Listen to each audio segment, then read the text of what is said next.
जब हम किसी दर्पण में देखते हैं तो हमें अपनी छवि साफ साफ नजर आती है। लेकिन क्या आपने कभी सोचा है कि यह कैसे होता है? यह सब परावर्तन के नियमों के कारण है। परावर्तन का मतलब है कि जब प्रकाश की किरण किसी सतह से टकराती है तो वह वापस लौट जाती है। परावर्तन के दो मुख्य नियम हैं। पहला नियम कहता है कि जब प्रकाश की किरण किसी सतह पर गिरती है तो वह उस सतह पर गिरने के बिंदु पर एक सीधी रेखा बनाती है। इसे हम गिरने वाली किरण कहते हैं। और जब यह किरण सतह से टकराती है तो वह एक नई दिशा में लौटती है, जिसे हम परावर्तित किरण कहते हैं। दूसरा नियम कहता है कि गिरने वाली किरण, परावर्तित किरण और उस बिंदु पर खड़ी सामान्य रेखा तीनों एक ही तल में होती हैं।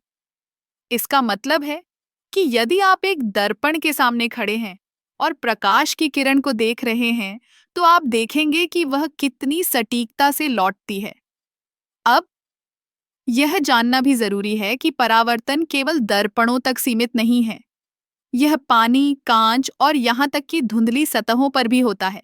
जब आप किसी जलाशय में देखते हैं, तो आप देखेंगे कि पानी की सतह पर आपका प्रतिबिंब कैसा होता है। यह भी परावर्तन का एक उदाहरण है।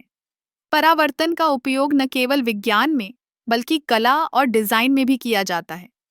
कलाकार अक्सर दर्पणों का उपयोग करके अपने काम में गहराई और आयाम जोड़ते हैं। इसके अलावा परावर्तन का सिद्धांत टेलीस्कोप और माइक्रोस्कोप जैसे उपकरणों में भी महत्वपूर्ण है। क्या आपने कभी सोचा है कि परावर्तन का उपयोग कैसे किया जा सकता है? उदाहरण के लिए, जब हम एक कमरे में प्रकाश डालते हैं, तो दर्पणों की मदद से हम उस प्रकाश को फैलाकर कमरे को और भी रोशन कर सकते हैं।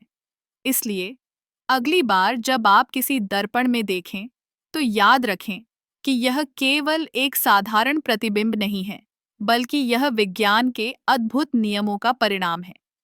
परावर्तन के ये नियम न केवल हमारे रोजमर्रा के जीवन में महत्वपूर्ण हैं, बल्कि वे हमें यह भी सिखाते हैं कि कैसे हम अपने चारों ओर की दुनिया को बेहतर समझ सकते हैं।